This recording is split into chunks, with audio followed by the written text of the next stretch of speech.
Hello दोस्तों, स्वागत है आपका अपने यूट्यूब चैनल पे। मैं जितेंद्र सिंह एक बार फिर से स्वागत करता हूं। और आज दिल्ली पुलिस की तीसरी शिफ्ट में जो क्वेश्चन आए थे उनकी चर्चा करेंगे कि जितने हमारे पास क्वेश्चन प्राप्त हुए उन सभी की चर्चा करेंगे। और पेपर की चर्चा करें तो पेपर ज़्यादा हार्ड नहीं आ रहा है, paper easy to moderate paper आ रहा है।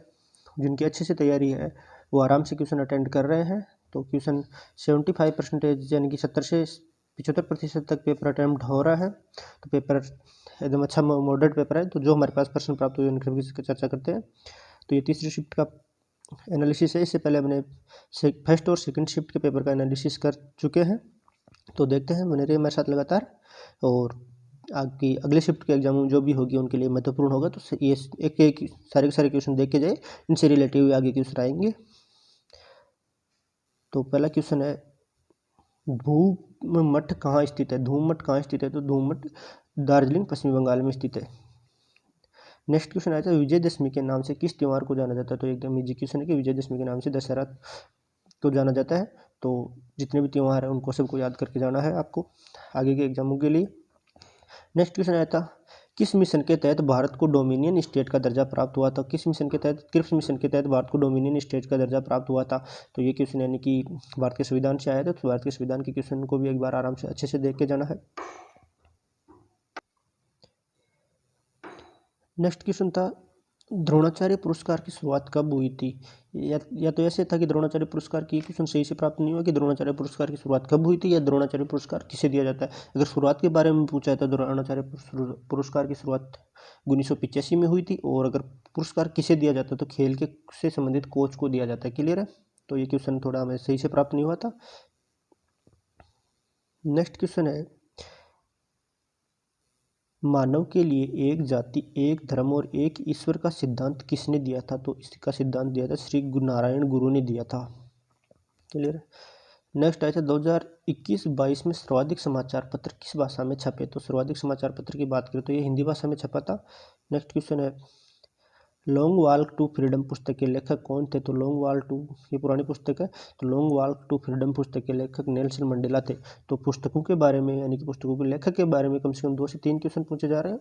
तो जितने पुस्तकें में इंपॉर्टेंट पुस्तकों के लेखक हैं तो उनको देखे जाना आप आराम से। तो नेक्स्ट अगले एग्जामों के लिए आपके लिए बहुत फायदेमंद होगा। नेक्स्ट क्वेश्चन है, पद्मश्री से सम्मानित राम साहिब पांडे का संबंध किस नृत्य से है? तो ये राई नृत्य से है और ये नृत्य मध्य प्रदेश में किया जाता है। क्लियर है? नेक्स्ट क्वेश्चन आया था, संविधान संशोधन की प्रक्रिया कहाँ से ली गई है? संविधान संशोधन की प्रक्रिया दक्षिण अफ्रीका से ली गई है। तो यानी कि संविधान के जितने भी कुछ जिस देश से ग्रहण किया गया है संविधान के बारे में तो उन सभी को याद करके जाना। सभी तीनों शिफ्टों में इनके बारे में क्वेश्चन पुटअप हुए हैं। नेक्स्ट क्वेश्चन है, 2001 से 2011 तक हिंदू जनसंख्या वृद्धि दर यानी कितनी हिंदू जनसंख्या वृद्धि दर बढ़ी है? तो इसका उत्तर हो जाएगा 17%। नेक्स्ट क्वेश्चन है, मीन कैंप पुस्तक के लेखक कौन है? तो मीन कैंप पुस्तक के लेखक हिटलर है। यानी कि पुस्तकों के बारे में कम से कम 2 या 3 क्वेश्चन पुटअप हो रहे हैं। तो पुस्तकों को आराम से अच्छे से देखे जाना।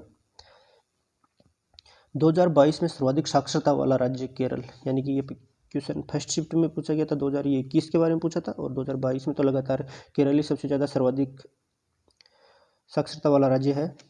नेक्स्ट क्वेश्चन है, सर्वोच्च न्यायालय किस अनुच्छेद के अंतर्गत रिट जारी करता है? यानी कि रिट जारी करता है। तो इसका उत्तर हो जाएगा अनुच्छेद 32 के तहत सर्वोच्च न्यायालय रिट जारी करता है। क्लियर है?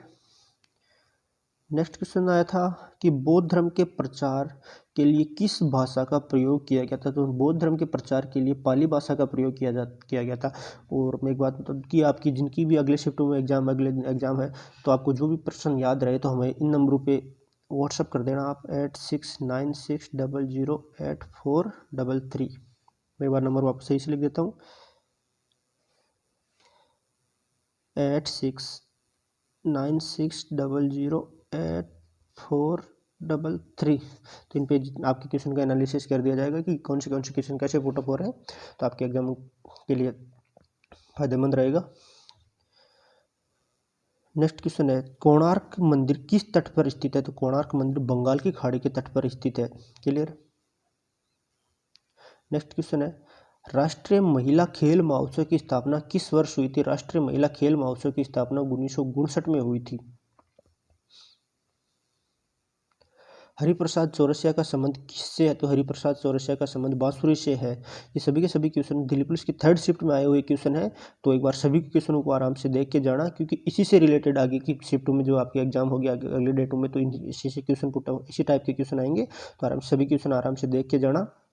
और अगर जानकारी अच्छी लग रही है तो हमारे चैनल को लाइक और सब्सक्राइब कीजिए। संयुक्त राष्ट्र विकास कार्यक्रम का मुख्यालय कहाँ है? यानी कि यूएनडीपी का मुख्यालय कहाँ है? तो यूएनडीपी का मुख्यालय पूछे तो यूएनडीपी का मुख्यालय न्यूयॉर्क में है।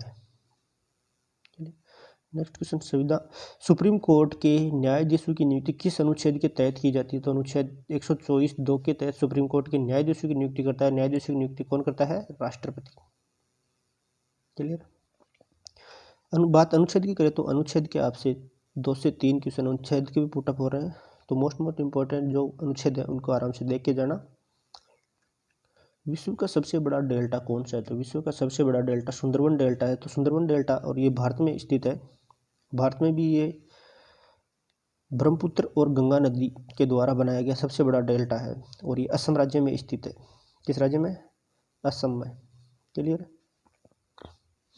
नेक्स्ट है, लोकसभा में अनुसूचित जाति के लिए कितनी सीटें आरक्षित है? तो लोकसभा में अनुसूचित जाति के लिए 84 सीटें आरक्षित है।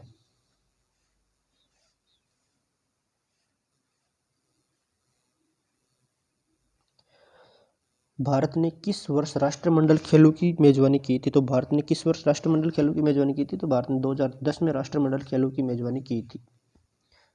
इस हिसाब से ऑप्शन के अनुसार आपको उत्तर करना होगा। सेबी की अधिनियम पारित हुआ था। सेबी अधिनियम कब पारित हुआ? तो सेबी यानी कि 1992 में सेबी अधिनियम पारित हुआ था। 5वां खेलो इंडिया यूथ गेम का प्रथम स्थान किसने प्राप्त किया था? तो खेलो इंडिया यूथ गेम का प्रथम स्थान प्राप्त महाराष्ट्र ने किया था, कुल 161 पदकों के साथ। और इसमें इसकी मेजबानी की गई थी मध्य प्रदेश में। मध्य प्रदेश तीसरे स्थान पर रहा था। साओ जाओ नृत्य का संबंध किस राज्य से है? साओ जाओ नृत्य का संबंध गोवा से है। नृत्यों के बारे में हर शिफ्ट में एग्जाम क्वेश्चन पुटअप हो रहे हैं। तो नृत्य, हर स्टेट के नृत्य हैं, उनको आराम अच्छे से देख के जाना, उनको याद करके जाना। हमें अरुणाचल प्रदेश, नागालैंड, इनके नृत्य के बारे में पूछ लिया गया है। एक गोवा के बारे में पूछ लिया गया है। तीनों शिफ्टों के एग्जाम 3-3 अलग अलग क्वेश्चन पूछ लिया गया है। तो इनको आराम से नृत्य, जितने भी नृत्य हैं उनको आराम से देख के जाना सही से। नेक्स्ट क्वेश्चन है, गारो हिल्स किस राज्य में स्थित है? तो गारो हिल्स एक पहाड़ी है। तो गारो हिल्स वाली मेघालय में है। तो ये गारो, खासी, जयंतिया, ये तीनों पहाड़ियाँ हैं। जो तीनों पहाड़ियाँ मेघालय राज्य में स्थित है। और मेघालय भारत का सबसे ज़्यादा वर्षा वाला स्थान है, और विश्व का सबसे ज़्यादा वर्षा वाला स्थान मानसिमराम मेघालय में स्थित है। क्लियर। सूर्य के प्रकाश से कौन सा विटामिन मिलता है? तो सूर्य के प्रकाश से हमें विटामिन डी प्राप्त होता है। एक क्वेश्चन, सिविल सर्विसेज एक्ट किस अधिनियम के तहत पारित हुआ था? तो सिविल सर्विसेज एक्ट 1892 के चार्टर एक्ट के द्वारा पारित हुआ था। ये एक और नृत्य का क्वेश्चन पुटअप हो गया है। मृणाली साराभाई का संबंध किस नृत्य से है? तो ये भारतनाट्यम से संबंधित है। भारतनाट्यम के प्रश्न तीनों शिफ्टों में क्वेश्चन पूछे गए हैं। तो भारतनाट्यम को, और जितने भारत के नृत्य हैं, सभी को नृत्य को आराम से देख के जाना सही से। अभी कंप्यूटर का क्वेश्चन आया था कि ट्रिपल पी का फुल फॉर्म क्या है? तो इसका purchasing power purity triple P की फुल फॉर्म है। क्लियर है। और मैंने पहले भी जो जितनी क्लास ली थी उन सभी में बताया था कि शॉर्टकट की और कंप्यूटर की फुल फॉर्म अवश्य देख के जाना। इसके क्वेश्चन पुटअप होंगे, और तीनों शिफ्टों में लगातार 2-2 क्वेश्चन पुटअप हो रहे हैं आपके फुल फॉर्म के। अश्वघोष का संबंध किसके शासनकाल से है? तो अश्वघोष का संबंध कनिष्क के शासनकाल से है। नेक्स्ट क्वेश्चन है, और पारोतसेच किस देश का उत्सव है? तो पारोतसेच भूटान देश का उत्सव है। क्लियर है। तो ये कम से कम 30-40 क्वेश्चन हमारे पास प्राप्त हुए थे, जो दिल्ली पुलिस की तीसरी शिफ्ट में आए हुए क्वेश्चन है। इससे पहले हमने दिल्ली पुलिस की फर्स्ट और सेकंड शिफ्ट के क्वेश्चन का एनालिसिस कर दिया गया है। और आपको बात करें पेपर की, आपके किस पेपर का आ रहा है, तो पेपर में आपकी स्टैटिक जीके का पोर्शन सबसे ज़्यादा आ रहा है। तो स्टैटिक जीके को ध्यान से ध्यान के जाना। 12 से 14 क्वेश्चन स्टैटिक जीके के आ रहे हैं आपके। और करंट अफेयर्स के 5 से 6 क्वेश्चन आ रहे हैं। संविधान के 4 से 5 क्वेश्चन आ रहे हैं, बाकी साइंस के 3 से 4 क्वेश्चन आ रहे हैं। तो इन सभी को क्वेश्चनों को ध्यान से देख के जाना आराम से, और जिनकी नेक्स्ट एग्जाम के लिए आपको सभी को बेस्ट ऑफ लक, और बने रहे हमारे चैनल पे साथ। और जिनको पेपर प्राप्त होता है, फिर जिनका पेपर है और उन तो जिनको क्वेश्चन याद रहे, तो हमारे पास इन नंबरों पे आप व्हाट्सअप कर देना 8696008433। इन सभी जो इनके आने वाले सप्ताह में आपके भाइयों की जिनकी एग्जाम होगी उनके लिए सबके लिए अच्छा होगा। तो हम पेपर एनालिसिस करा देंगे, तो हमको पता चल जाएगा किस प्रकार का पेपर आ रहा है। क्लियर है। और हमारे चैनल जानकारी अच्छी लग रही है तो हमारे चैनल को लाइक और सब्सक्राइब कीजिए, और जिनकी एग्जाम हो गई है तो और जिनकी नहीं हुई तो उन दोस्तों को भी अधिक से अधिक शेयर करें, तो इनके लिए महत्वपूर्ण साबित होगा। और बने रहिए ऐसे हमारे साथ। धन्यवाद।